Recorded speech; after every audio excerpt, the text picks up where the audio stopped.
I am starting it's evening में dear students last to बेटा last दो distinguish between, उसके बाद आपका इकोनॉमिक्स में मनी चैप्टर 100% कंप्लीट हो जाएगा। देखिए last two distinguish between remaining है वो कंप्लीट कर लेते हैं।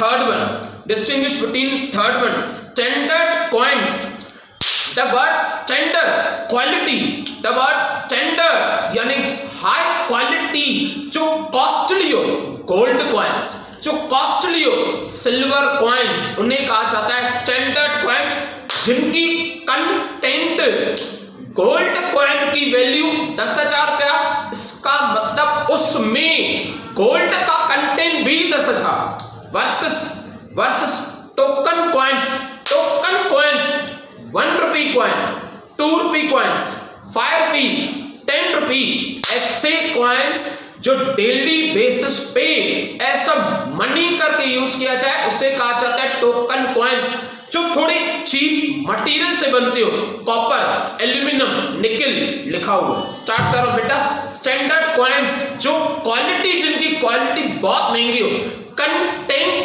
जिनका काफी ज्यादा कॉस्टली हो, उसे कहा जाता है standard versus token coins. Starting meaning, first meaning fully bodied coins, BODIED, fully bodied, या उसे स्टैंडर्ड कॉइन्स भी कहा जाता है।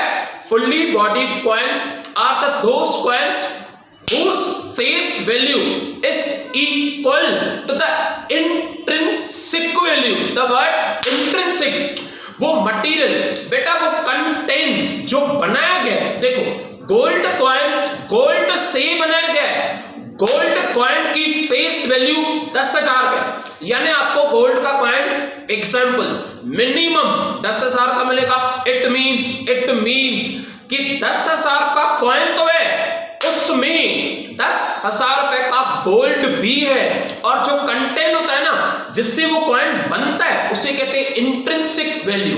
आगे वर्सेस की बात करें तो बेटा टोकन, डेली बेसिस पे जो कॉइन्स ऐसा मनी करके एक्सचेंज किया जाता है उसे कहा जाता है token coins. Token coins are those coins whose face value is higher, in fact उसकी फेस वैल्यू ज्यादा होती है। 10 रुपीज, 5 रुपीज, 2 रुपीज, 1 रुपी, उसका मटेरियल, बनाने का मटेरियल और भी चीप होता है। किससे चीप होगा? फेस वैल्यू से। 10 रुपए के कॉइन को बनाने का मटेरियल 10 रुपए से कम होगा। अच्छा, 10,000 रुपए के गोल्ड कॉइन का मटेरियल भी कॉइन में 10,000 का गोल्ड होगा, उसे कहा जाता है standard coins. Token coins are those coins whose face value is higher than their intrinsic content value। आगे मेटल्स यूज्ड, क्या यूज होता है?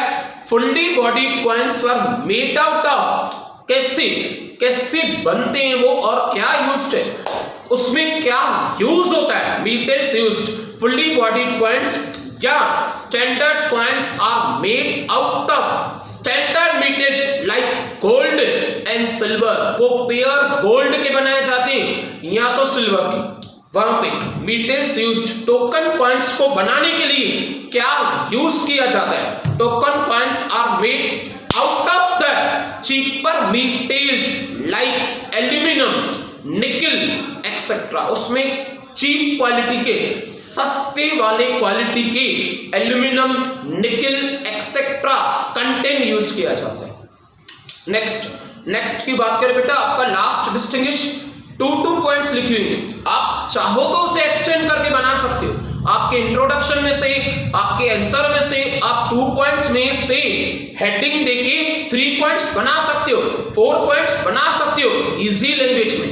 देखो फर्स्ट की मैं बात करूं तो लिखा हुआ है primary functions of money versus secondary functions of money. बिल्कुल बेटा, मुझे याद आ रहा है लास्ट क्वेश्चन हमने कवर किया था, explain the functions of money, primary functions, secondary functions.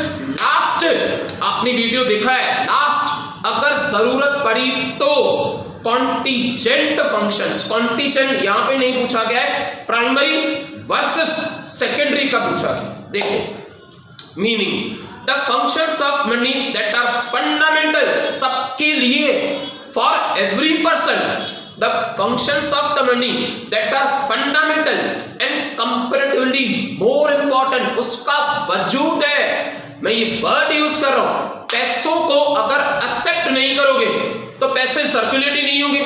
मैं आपको 1000 रुपीज दे रहा हूं, आपको एक्सेप्ट नहीं है, आप मुझे 1000 दे रहे हो, मुझे आपकी करेंसी एक्सेप्ट नहीं है, इट मींस पैसे सर्कुलेट नहीं करेंगे।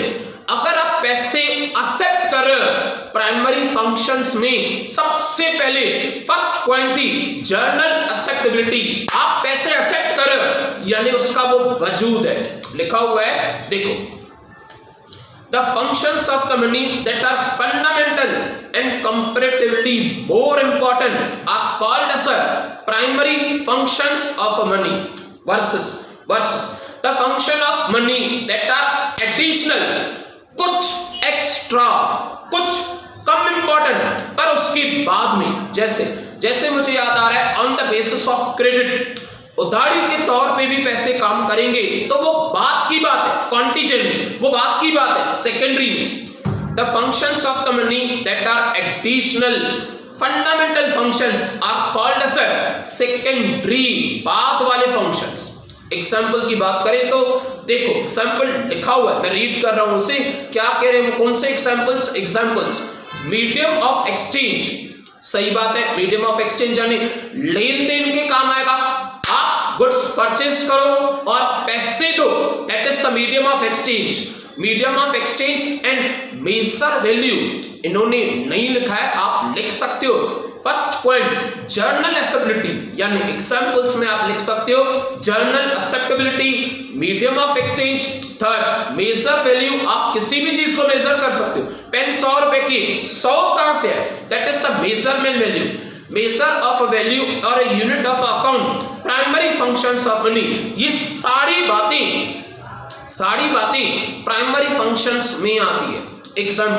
एग्जांपल्स में पढ़ रहा हूं सेकेंडरी के, द स्टैंडर्ड और डेफर्ड पेमेंट्स, फ्यूचर, कार आज खरीदेंगे, पैसे आने वाले 5 साल तक चुकाएंगे, फ्लैट आज खरीदेंगे, पैसे आने वाले 10 साल तक चुकाएंगे, पे करेंगे, that is the deferred, slowly future, deferred यानी कि फ्यूचर में पे करेंगे, क्रेडिट उधारी। स्टैंडर्ड और डेफर्ड पेमेंट्स, स्टोर वैल्यू, संभाल के रख सकते हो आप पैसों को। 10,000 रुपए पापा ने एज अ गिफ्ट दिया था बर्थडे के दिन में, 1 साल गुजर गया, 2 साल गुजर गया, आज भी पैसों को तो संभाला है ना, आज भी आपके पास है ना स्टोर वैल्यू।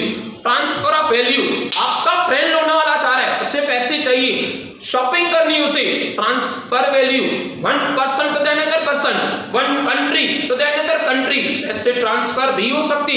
चाहे भले परचेसिंग पावर, आप कुछ खरीदना चाहते हो, चाहे भले कोई प्रॉपर्टी हो, चाहे भले कोई इन्वेस्टमेंट्स हो, या चाहे गोल्ड खरीदो या सिल्वर खरीदो, पैसों को आप असेट्स में ट्रांसफर कर सकते हो और असेट्स को बेच के कैश वापस रिकवरी कर सकते हो, उसे ट्रांसफर वैल्यू कहा जाता है। मैं रीड कर लूं, स्टैंडर्ड और deferred payments, store of the value and transfer of the value are the secondary functions of the money. बेटा दो डिस्टिंग्विश बिटवीन आपकी फर्स्ट डिस्टिंग्विश यानी आज के लेक्चर में standard coins versus token coins complete हो चुका है। Primary functions of money versus secondary functions of money complete हो चुका है। मैं फिर कह रहा हूं लेक्चर को कंप्लीट करने से पहले कि आप थर्ड पॉइंट ऐड कर सकते हो अपने लैंग्वेज में जो सूटेबल हो। यस दैट्स इट, आपका चैप्टर कंप्लीट हो चुका है।